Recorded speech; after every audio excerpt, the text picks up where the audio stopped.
सफल व्रतर कारण श्रीकृष्ण स्वयं भगवान कृष्ण युधिष्ठिर दिने पचारे सखा आपणे कुहे हे जगत गोसाई जगत हिते दया बही कि व्रत कले नारी माने होइबे सुखी सबुदिने शंका सिंधिले जेते युवराज ये बोली ता सी आंख छुनो तो ना अरे झिया हां ए झिया मत कोन गुडे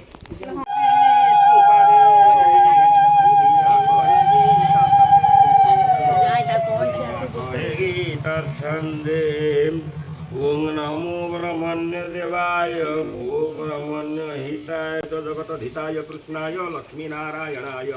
नमो नमः